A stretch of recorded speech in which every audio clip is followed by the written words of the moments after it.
नमस्ते। तो जितने लोग तक ये वीडियो पहुँचे ना, कृपया पूरी देख लीजिएगा। नमस्ते।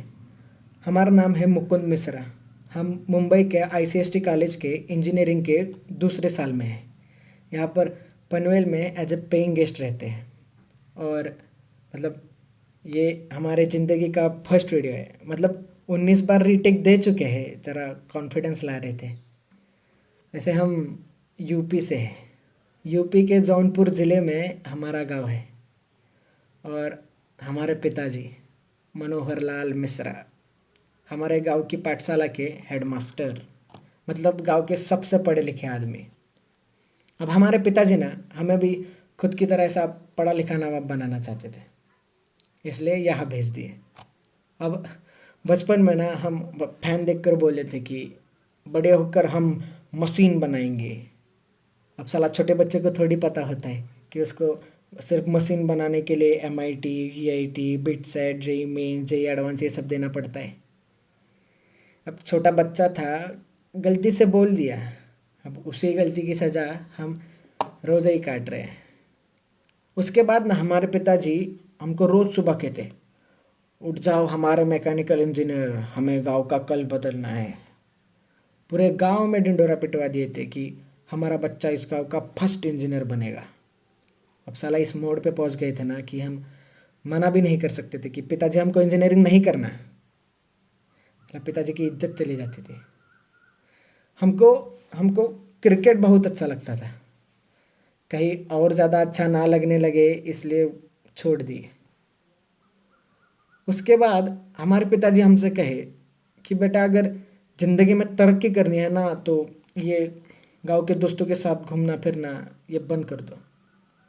तो हम बचपन के दोस्तों के साथ घूमना फिरना भी बंद कर दिए।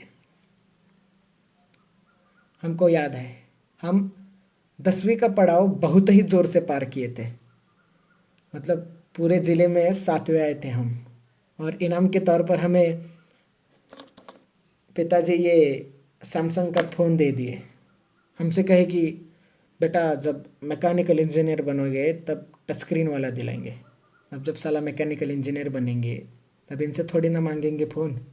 हम बर्बाद ना हो इसलिए नहीं देते, और हमको इस चीज़ से दिक्कत भी नहीं थी। अब हमारे गांव की पाठशाला में एक ही कंप्यूटर है। उसमें हम पढ़ाई के बहाने एफबी अकाउंट बनाए थे, जिसको हम इस्तेमाल ही नहीं किए। अब साला हमारे पिताजी का ना बहुत इच्छा था कि हम बम्बई के बड़े इंजीनियरिंग कॉलेज में पढ़े। तो हमको यहाँ फट से भेज दिए। तो हम भी खुद के ही खिलाफ यहाँ आ गए। माँ, बहन, खेत, हमारी पाठशाला, दोस्त जिनको अलविदा भी नहीं भूल सके, उन सबको छोड़ के यहाँ आ गए। वैसे ये बम्बई शहर ना बहुत खूबसूरत है, बहुत खूबसूरत है। मतलब ज़्यादा घूमे नहीं है लेकिन सुना बहुत है। और हम जैसे जो बाहर के लोग आते हैं ना उनको बम्बई और नवी मुंबई ये सेम ही चीज़ लगता है, लेकिन यहाँ के पता चलता है कि भैया ये दोनों दुनिया ही अलग है। अब जब हम एडमिशन्स के लिए आए थे ना कॉलेज, तो ऐसा ऊंची इमारतें, ऐसा बड़ा प्लेग्राउंड, ऐसा अंदर होटल, कैंटीन कैंटीन देख के ऐसा मतलब पागल हो गए थे। अब हमारे बैच में ना एक 80 स्टूडेंट्स हैं। हम अकेले ही यूपी से हैं। अब हमारे पिताजी हमको सब सिखाए, लेकिन साला दोस्त बनाना नहीं सिखाए और लोगों से बात करना नहीं सिखाए। तो हम अकेले ही थे। और यहाँ के बच्चे भी ना बहुत ही अलग, मतलब कैसे बताए, मतलब बहुत ही मॉडर्न और फैशनेबल है। मतलब ऐसा गॉगल पे, जैकेट पे, केटीएम पे ऐसा कॉलेज आते हैं। और मतलब कुछ लड़कियां हैं जो ऐसा स्कर्ट में, मतलब हमको इस चीज़ से दिक्कत नहीं है, बिल्कुल दिक्कत नहीं है। बस हम पहली बार देखे तो थोड़ा गड़बड़ा गए थे। और कुछ स्टूडेंट्स तो चड्डी पे कॉलेज आते हैं। साला एक साल के सफ़र में हम कभी हमारे पीजी के बाहर भी चड्डी पे नहीं गए। और भैया अंग्रेजी तो इतना तेज़ बोलते हैं ना कि समझना छोड़िए, सुनने में भी बड़ी दिक्कत होती है। मतलब हम इनकी तरह कूल नहीं थे। हम ना सिगरेट पीते, ना दारू पीते, ना नशे करते, ना कोई गर्लफ्रेंड के चक्कर में थे। और हमारे कपड़े भैया, मतलब एक फॉर्मल शर्ट, एक फॉर्मल पैंट, हाथ में पापा की घड़ी, ये चश्मा और नीचे सैंडल। और इस्त्री भी हम खुद ही करते थे। और बाल अभी बढ़ाए बाल, वरना पूरा मिलिट्री कट रखे थे। वो बाजू वाला चिंटू है ना, हमको मतलब बाल देख के यही उम्र में अंकल बुलाता है। अभी हम मतलब ये सब को अगर बाजू में रखें ना, तो हम वैसे बहुत होशियार हैं। मतलब खुद की तारीफ नहीं करेंगे, लेकिन हमारे कुछ उसूल है, जैसे कि हम बंक नहीं करेंगे, असाइनमेंट्स टाइम पे देंगे, जो भी है ईमानदारी से करेंगे। अभी 2-3 महीने पहले का बात है, हमारा सेम 2 का एग्ज़ाम्स पास में आ रहा था। तो धीरे धीरे सब हमारे साथ ऐसा ही हाय बाय बोलने लगे, हमारे साथ बात करने लगे, हमारे मतलब फर्स्ट बेंच में बाजू में बैठने लगे। हमको बोले कि हमको मतलब कैंटीन घुमाए, हमको प्लेग्राउंड घुमाए, हमको मॉल घुमाए, हमको चीज़ फ्रैंकी, सैंडविच, मतलब बहुत नाम याद नहीं आ रहे, लेकिन बहुत बहुत कुछ खिलाए। और हम उनको मतलब जितने भी पढ़ाए उसके नोट्स देते, फिर उनको लाइब्रेरी में लेक्चर देते। और मतलब साला इतना कॉन्फिडेंट हम कभी ज़िंदगी में फील नहीं किए थे। और हमको हमको ना मतलब लड़के लोग भी नंबर शेयर करने लगी, तो हम थोड़ा गड़बड़ा जाते थे उधर। मतलब अचानक इतना सारा आ गया ना कि हम पागल हो गए थे। मतलब बहुत ही खुश थे हम, मतलब हमारे ज़िंदगी का ना ये बेस्ट पीरियड कह सकते हैं। अभी हमारा ना ये वॉचमैन है ना जो नीचे, उनका यही फ़ोन पे हम वीडियो बना रहे हैं। तो उनका एंड्रॉयड फ़ोन है और उनको चलाने नहीं आता है, तो हम उन पे हमको दे देते हैं फ़ोन। तो उनके फ़ोन पे ऐप भी खोल के हम सबको फ्रेंड भी बना लिए। तो हमारा ना 2 पेपर अच्छे से हो गए, हम धम धम सबको पेपर दिखाए, सबको आंसर्स बताए। तो क्या हुआ ना कि ये कोरोना की वजह से जो बाकी का पेपर था वो कैंसिल हो गया। तो उसके बाद ना जैसा कोरोना हुआ, लॉकडाउन हुआ तो सब अपने अपने घर में। तो हमको सारा सबका टेक्स्ट आना बंद, ना हमको किसी का कॉल आता। अगर हम सामने से भी करें तो भी कोई उठाता नहीं या कोई रिस्पॉन्ड नहीं करता। हमको एक एक लड़की का मैसेज आया था कि thank you Mukund for your help, means a lot. तो हम कहे कि you are welcome, how are you. तो उसका भी रिप्लाई नहीं आया।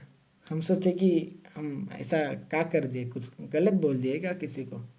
अभी तो हम सोचे कि साला हम कूल बनने के लिए ना फेसबुक पर मीम्स सबको शेयर करते हैं, तो सबका रिएक्शन तो आएगा। लेकिन उधर भी कोई किसी का रिएक्शन नहीं आया। मतलब हम बहुत कोशिश कर रहे थे बात करने का। हम मतलब अभी एक अकेला इंसान घर में पढ़ेगा भी कितना। हम ना गेम खेल सकते थे, ना पिक्चर देख सकते थे, ना किसी से मतलब घूमने के लिए बाहर जा सकते थे। हम हम बहुत सोने लगे थे, हम बहुत चिड़चिड़े हो गए थे, बीच में ही रोते थे, बीच में ही गुस्सा होते थे। हम ज़्यादा सोने लगे थे, मतलब हम हमारा काबू ही खुद से हट गया था। हम मतलब अभी देखिए ना, हम जो चीज़ ज़िंदगी में नहीं कहे वो पहली बार कर रहे हैं। जैसे कि हम पहली बार वीडियो बना रहे हैं। हम पिताजी को बोलने का भी कोशिश किए कि पिताजी हमको ठीक नहीं लग रहा है। हम मतलब थोड़े गुस्सा हो रहे, थोड़े ज़्यादा रो रहे, या हम बहुत अकेला महसूस कर रहे हैं। तो हमारे पिताजी हमसे कहे कि बेटा ये ज़िंदगी का मोड़ है, ये सबके साथ होता है, हमारे साथ हुआ, तुम्हारे दादाजी के साथ हुआ, ये आएगा और चला जाएगा। हमारे पिताजी समझने की कोशिश ही नहीं की कि हम क्या कहना चाह रहे थे। अब हम ना एंजाइटी और डिप्रेशन ये सब में विश्वास नहीं रखते थे। पर साला जब वो इंसान को होता है ना वो चीज़, तब तब ही समझ आता है कि भाई ऐसा मानसिक बीमारी करके भी कुछ तो होता है। अब हमारे गांव में ना मानसिक बीमारी का 2 ही मतलब है, एक तो भूत बाधा और दूसरी मतलब ये पागल हो गए। साला हम गुस्सा हमारे दादाजी से नहीं है, ना हम गुस्सा हमारे पिताजी से है। हम गुस्सा इस समाज से है, जो जब सर दुखता है तो हाथ में फट से डिस्प्रिन दे देता है, लेकिन साला जब दिमागी हालत ठीक ना हो तो मुंह ही फेर लेता है। अब साला परसों का ये बात है, हम उसी उम्मीद में फ़ोन लिए थे कि हम देखने की फेसबुक पे हमको गलती से किसी का मैसेज आया रहेगा। तो हम खोले तो देखे कि सबने स्टोरी शेयर किए थे, और उसमें लिखा था, तो क्या लिखा था उसमें लिखा था कि if you feel lonely you talk to me, I better see you laughing instead of seeing in your grave, and suicide is not the option. अब हम क्या बोले बे, और कितना गिरोगे बे तुम लोग। गए 1 महीने से हम बात करने की कोशिश कर रहे हैं कि हमसे कोई बात करो, बात करो, हमारा फोन उठाओ, हमसे हम तरस रहे थे कि हम हमारी सुनो मत, लेकिन हमसे बात तो करो, हमको तो जानो कि हमको क्या हो रहा है। साला एक फेमस इंसान अगर सुसाइड कर ले तो सबको इस चीज का फर्क पड़ता है, लेकिन आपको पता है क्या, साला हर 1 घंटे में एक स्टूडेंट भारत में आत्महत्या करता है, लेकिन तभी किसी को फर्क नहीं पड़ता क्योंकि वो फेमस थोड़ी ना है। ये फर्क छोड़िए, ये ना, ये सोशल मीडिया को चलाने के लिए ये लोगों को कंटेंट मिल गया, और ये जो कंटेंट है ना, ये इंसान की जिंदगी से भी बहुत ही प्यारा है।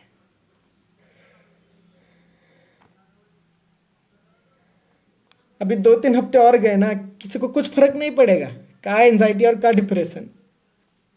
साला वो दर्द ही बहुत अलग होता है जब दर्द बांटने के लिए भी कोई नहीं होता। अब हम यही कहना चाहते हैं कि अगर ये सोशल मीडिया की दुनिया से निकले और आजू बाजू देखे कि लोग रुके आपसे आपसे बात करने के लिए तरस रहे अकेले, तो उनसे बात कीजिए, उनको ऐसा मुंह मत फेरिए।